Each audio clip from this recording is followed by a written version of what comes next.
நேயர்கள் அனைவருக்கும் இனிய புத்தாண்டு நல்வாழ்த்துக்களோடு பிறக்கப் போகும் புத்தாண்டு உங்களுக்கு எப்படிப்பட்ட பலன்களெல்லாம் கொடுக்கும் அப்படின்னு பார்க்கலாம். 2024ஆம் ஆண்டு முதல் நாள் திங்கட்கிழமை பிறக்குது. இந்த புத்தாண்டு உலகம் முழுவதிலுமே இருக்கக்கூடிய மக்களுக்கு அனைவருக்கும் நல்ல சுகங்களையும் வாழ்க்கையில அனைத்து விதமான சந்தோஷங்களையும் கொடுக்குவதா இருக்கட்டும்.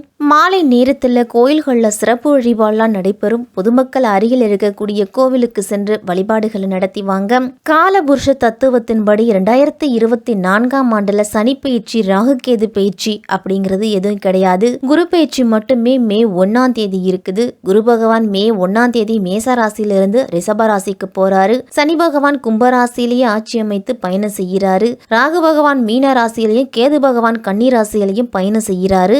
ஆங்கில புத்தாண்டான 2024 கன்னி லக்னத்துல பிறக்குது. அதோடு வருடம் பிறக்கும் போது சமயத்துல இருக்கக்கூடிய கிரக நிலைகளையும் நிகழ இருக்கும் கிரக மாற்றங்களையும் பார்த்தோம் அப்படின்னா இந்த ஆண்டு நல்ல மாற்றங்கள் நிகழக்கூடிய ஆண்டா இருக்கும். அதே சமயம் உலக அளவுல இயற்கை சீற்றங்களால பாதிப்புகள், பெரிய தலைவர்களோட உடல் ஆரோக்கியத்துல கவனம், இந்திய அரசியல்ல குறிப்பிடத்தகுந்த மாற்றம், அறிவியல்ல புதிய கண்டுபிடிப்புகள், மருத்துவத்துல இந்தியாவின் மதிப்பு கூடும், பிரபலங்களோட உடல்நலத்துல பாதிப்பு, வலைத்தள வளர்ச்சி அப்படின்னு அனைத்திலும் ஏற்றமும் மாற்றமும் எச்சரிக்கையாகவும் இருக்கக்கூடிய ஆண்டா இருக்கும். இந்த ஆண்டு முழுவதுமே எல்லோரும் பிள்ளையாரையும் பெரிய மகான்களையும் கும்பிட்டு வர்றது நல்லது. 2024ஆம் வருடம் வருவதற்கு இன்னும் ஒரு சில நாட்கள் தான் இருக்குது. அந்த வகையில இந்த ஆங்கில புத்தாண்டு 12 ராசிக்காரர்களுக்கும் எந்த விதமான பாக்கியங்களை கொடுக்க போகுது அப்படின்னு விரிவாவே பார்க்கலாம்.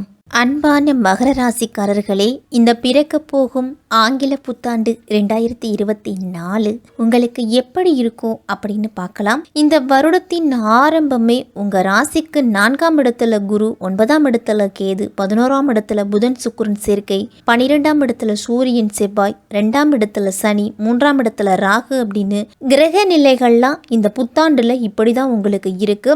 ஆண்டின் தொடக்கத்திலேயே அதுவும் 7.5 சனியில குடும்ப சனியின் ஆதிக்கம் இருக்குது. உங்க ராசிக்கு 2ஆம் இடத்துல சனி சஞ்சரிக்கும் பொழுது பணப்புழக்கம் அப்படிங்கிறது இருக்கும். மனக்குழப்பம்லாம் அகலலாம். உங்களுக்கு உடல் ஆரோக்கியம் உங்களுக்கு சீராகவே இருக்கும். மருத்துவ செலவு குறைந்து மன நிம்மதி கொடுக்கும். இந்த புத்தாண்டு சென்ற வருடத்துல தாமதப்பட்டுக்கிட்டே வந்த ஒவ்வொரு காரியங்களும் இந்த ஆண்டு படிப்படியா நடைபெற போகுது. சனிக்கிழமை விரதமும் சனீஸ்வரரோட வழிபாடும் உங்களுடைய சங்கடங்களை அனைத்தையுமே தீர்க்க போகுது. மகர ராசிக்காரர்களுக்கெல்லாம் இந்த புத்தாண்டு உங்களுடைய வார்த்தைகள் தான் உங்களுடைய வாழ்க்கையை தீர்மானிக்கும். அப்படிங்கிறதால பேச்சில் நிதானம் அப்படிங்கிறது முக்கியம். நீங்கள் பேசக்கூடிய வார்த்தைகள் மற்றவர்களை காயப்படுத்தாத வகையில் இருக்க வேண்டும். அலுவலகத்தில் உங்களுடைய திறமைகளுக்கு உரிய பெருமை அப்படிங்கிறது நிச்சயம் கிடைக்கும். சக ஊழியர்களாலெல்லாம் உங்களுக்கு நல்ல அனுகூலம் உண்டு. உங்களுடைய பொறுப்பை பிறரிடம் ஒப்படைப்பதோ அல்லது பிறரோட பொறுப்பை நீங்க செய்வதோ வேண்டாம். மேலிடத்தின் அனுமதி பெறாம எதையும் நீங்களா முயற்சி செய்ய வேண்டாம். பணி தேடிக்கிட்டு இருக்கிறவங்களுக்கெல்லாம் எண்ணம் போல வாய்ப்புகளும் உங்களுடைய திறமைக்கு ஏற்ற பணியும் கிடைக்கும். எந்த சமயத்திலுமே உங்களுடைய தன்னம்பிக்கையை மட்டும் விட்டுவிட வேண்டாம். விரயஸ்தானத்துல சூரியனும் செவ்வாயும் இருக்கிறாங்க. அர்த்தாஷ்டம குருவோட ஆதிக்கம் வேற இருக்குது இந்த ஆண்டு. அதனால உடல் ஆரோக்கியத்துல சிறு சிறு தொல்லைகள் அப்படிங்கிறது வரும். தாயின் உடல் ஆரோக்கியத்துல கவனத்தோடு இருக்கணும். இடம் பூமி விற்பனை செய்து அதன் மூலம் கடன் அடைக்கும் சூழ்நிலை கூட ஒரு சில மகர ராசிக்காரர்களுக்கு வரும். லாபஸ்தானத்துல புதனும் சுக்கிரனும் இருக்கிறதால மாமன் மைத்துனர் வழியில் எல்லாம் நல்ல முன்னேற்றம் இருக்கும். கரைந்த சேமிப்புகளை ஈடுகட்டுறதுக்கு புதிய வாய்ப்புகள்லாம் உண்டு. ஆடை ஆபரண சேர்க்கை, வீட்டிற்கு தேவையான பொருள்கள் எல்லாம் வாங்குவீங்க. வாழ்க்கை துணைக்கு வேலை கிடைச்சு அதன் மூலம் உங்களுக்கு உதிரி வருமானம் கூட வரும். சகாயஸ்தானத்துல ராகு இருக்கிறதால தொழில் வளர்ச்சி சிறப்பா இருக்கும். குடும்பத்துல நிம்மதி அப்படிங்கிறது உருவாகும். அதை நிலைப்பது உங்களுடைய வார்த்தைகள்ல தான் இருக்கு. வாரிசுகள் வாழ்க்கையிலெல்லாம் சுபகாரியங்கள் நடக்கும். தம்பதியரெல்லாம் மனம் விட்டு பேசுவது நல்லது. எந்த உறவையும் மனம் நோக செய்ய வேண்டாம். விட்டு கொடுப்பவர் கெட்டு போவதில்லை அப்படிங்கிற பழமொழியை மனதில் வச்சுக்கிட்டு உங்களுடைய இல்லத்துல நிம்மதியை நிரந்தரமாக்குங்க.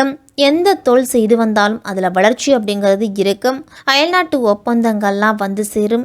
நெருப்பு இரும்பு சம்பந்தப்பட்ட தொழில்களில் இருக்கிறவங்கெல்லாம் நிதானத்தோடு செய்கிறது நல்லது. அரசியலில் இருக்கிறவங்களுக்கெல்லாம் திடீர் வளர்ச்சி உங்களுக்கு மகிழ்ச்சியை கொடுக்கும். அதே சமயம் வாக்குறுதிகளில் நிதானம் அப்படிங்கிறது முக்கியம். பொது இடங்களில் பேசும் பொழுது நிதானத்தை கடைபிடியுங்க.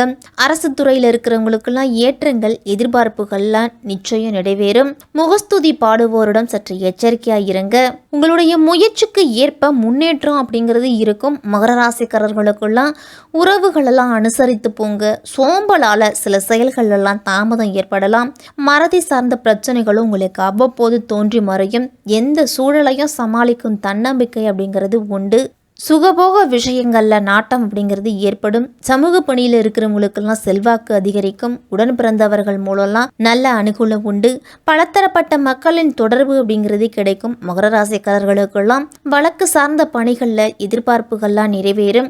வெளி வட்டாரத்திலலாம் உங்களுடைய செல்வாக்கு அதிகரிக்கும். உடல் ஆரோக்கியத்தில் அவ்வப்போது சிறு சிறு இன்னல்கள்லாம் ஏற்பட்டு மறையும். உங்களுடைய சிந்தனையின் போக்கில் கவனத்தை செலுத்தணும். பழைய நினைவுகளால் ஒரு விதமான பதட்டம் ஏற்பட்டு நீங்கும். தியானம், சிறு சிறு உடற்பயிற்சிகள் எல்லாம் மேற்கொண்டு வந்தீங்க அப்படின்னா மகர ராசிக்காரர்களுக்கு உடல் ஆரோக்கியத்தில் முன்னேற்றம் இருக்கும். வாகன பழுதுகளை அவ்வப்போது நீங்கள் சரி செய்து வச்சுக்கிறோம். அதே மாதிரி பெண்களுக்கெல்லாம் இந்த புத்தாண்டு மகிழ்ச்சியான புத்தாண்டாக இருக்கும். அதேமாதிரி மகிழ்ச்சியான செய்திகள்லாம் வந்து சேரும். சிறு தூர பயணங்கள் மூலம் உங்களுக்கு புதிய அனுபவம் உண்டு. சுபகாரியம் தொடர்பான எண்ணங்கள்லாம் அலைச்சலுக்கு பிறகு கைகூடும். விலையுயர்ந்த பொருட்களில் கவனத்தை செலுத்தணும். நுட்பமான பணிகளை கூட துரிதமாக செய்து முடிப்பீங்க. செல்வ சேர்க்கை அப்படிங்கிறது இந்த புத்தாண்டுல உங்களுக்கு கைகூடி வரும்.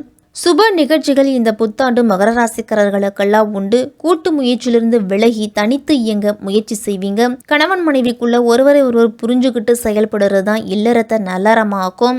குரு பயிற்சிக்கு பிறகு உங்களுடைய எல்லா முயற்சிகளிலும் வெற்றி அப்படிங்கிறது கிடைக்கும். பணிபுரியும் பெண்களுக்கெல்லாம் நல்ல நிறுவனத்திலிருந்து அழைப்புகள் வரலாம். அதே மாதிரி அரசு வேலைக்கு முயற்சி செஞ்சுட்டு வந்தீங்க அப்படின்னா இந்த ஆண்டு அரசு வேலை கிடைக்கும். மாணவர்களால் விளையாட்டு தொடர்பான விஷயங்கள்ல கூடுதல் கவனத்தோடு இருக்கணும். உயர்கல்வியில சிறு சிறு குழப்பங்கள் தோன்றி அவ்வப்போது மறையும். கணிதம் சார்ந்த விஷயங்கள் எல்லாம் ஆர்வம் உண்டு. நண்பர்களோட தன்மைகளை அறிஞ்சுக்கிட்டு உங்களுடைய நட்பு வட்டாரத்தை பெருக்கிக்கணும். மறதி தொடர்பான சிக்கல்களால அவ்வப்போது பயம், பதட்டம் இதெல்லாமே வந்து மறையும். வியாபாரத்தில் ஈடுபட்டு இருக்கிறவங்கெல்லாம் உழைப்புக்கு ஏற்ற லாபமும் முன்னேற்றமும் உண்டு. உங்களுடைய தொழிலில் வேலையாட்கள் எல்லாம் அனுசரித்து போகணும். கலைஞர்களுக்கெல்லாம் புது விதமான மாற்றங்கள் அப்படிங்கிறது வந்துக்கிட்டே இருக்கும். கலைத்துறையில வாழ்க்கை துணைவரின் எண்ணங்களை புரிஞ்சுக்கிட்டு நீங்க செயல்படணும். அரசு வழியிலலாம் சில உதவிகள்லாம் கிடைக்கும். காரசாரமான பேச்சுக்களை குறைச்சுக்குங்க. வரவுக்கு ஏற்ப உங்களுக்கு செலவுகளும் இருக்கும். ஆடம்பரமான சிந்தனைகளை முதல்ல நீங்க குறைச்சுக்கிட்டாலே உங்களுக்கு நிம்மதி கிடைக்கும். அரசியல்வாதிகள் சாதுரியமான பேச்சுக்கள் மூலம் புதிய மாற்றங்களை உருவாக்குவீங்க. பலதரப்பட்ட மக்களோட அறிமுகம் கிடைக்கும். உங்களுடைய திறமைக்கு ஏற்ப செல்வாக்கும் பாராட்டுதலும் உண்டு. உங்களுக்கு எதிராக இருப்பவர்களை அறிஞ்சுக்கிட்டு அவர்களை விட்டு விலகிடுவீங்க. வழக்கு பணிகள் எல்லாம் சில மாற்றமான சூழல்லாம் உண்டு. சனி பகவானோட வக்கர காலத்திலையும் குரு பகவானோட வக்கர காலத்திலையும் கூடுதல் கவனத்தோடு இருக்கணும். நரம்பு, எலும்பு சம்பந்தப்பட்ட பாதிப்புகள்லாம் வரலாம். குடும்பத்தில் ஒருவர் மாற்றி ஒருவருக்கு ஆரோக்கிய தொல்லை ஏற்பட்டு மறையும். மருத்துவ செலவு அப்படிங்கிறது அதிகரிக்கும். பணப்பற்றாக்குறை காரணமாக மற்றவர்களிடம் கடன் வாங்க வேண்டிய சூழ்நிலை கூட வரும். மகர ராசிக்காரர்களுக்கெல்லாம் குருவின் வக்கர காலத்தில் உடன்பிறப்புகளோட பகையெல்லாம் ஏற்படலாம். உத்தியோகத்தில் ஊர் மாற்றம்லாம் உங்களுக்கு திருப்தி அளிக்காத வகையில் வரும். எளிதில் முடியக்கூடிய காரியங்கள் கூட இழுபறியிலேயே தான் இருக்கும். அதனால சற்று கூடுதல் கவனத்தோடு இருக்கணும். வெள்ளிக்கிழமை தோறும் மகர ராசிக்காரர்கள் எல்லாரும் நல்லெண்ணெய் தீபம் ஏற்றி லட்சுமி நரசிம்மரை வழிபட்டுட்டு வாங்க. உங்களுடைய முயற்சிகளில் இருந்துட்டு வந்த தடைகள் அனைத்துமே நீங்கும். உடல் ஆரோக்கியத்தில் அதிக கவனத்தை செலுத்தணும். வீட்டில் முதியவர்கள் உடல்நலத்தில் தீவிரமான பிரச்சனைகள் ஏதேனும் இருந்துச்சு அப்படின்னா அதற்குரிய மருத்துவர் அன்னைக்கு மருத்துவ சிகிச்சை எடுத்துக்கிறது நல்லது. காகம் அல்லது கருப்பு நாய்க்கு உணவளிச்சுட்டு வாங்க. வெள்ளிக்கிழமையில விரதம் இருந்து சுமங்கலி பெண்களுக்கு வெற்றிலை பாக்கு, வளையல், தாம்பூலெல்லாம் கொடுத்துட்டு வந்தீங்க அப்படின்னா இல்லத்துல சுபகாரிய பேச்சில் இருந்து வந்த தடைகள் எல்லாமே நீங்கும். கால்நடைகள் ஆதரவற்ற முதியவர்களுக்கெல்லாம் உங்களால் முடிஞ்ச உதவியை செய்யுங்க. இந்த 2024ஆம் ஆண்டு மகர ராசிக்காரர்களுக்கெல்லாம் பொருளாதாரம் அப்படிங்கிறது சீராகும். வேலையில் முன்னேற்றமும் தொழிலில் நல்ல முன்னேற்றமும் வரும். இருந்தாலும் உடல் ஆரோக்கியத்தில் மிக மிக கவனத்தோடு இருக்கணும் மகர ராசிக்காரர்கள் அனைவரும்.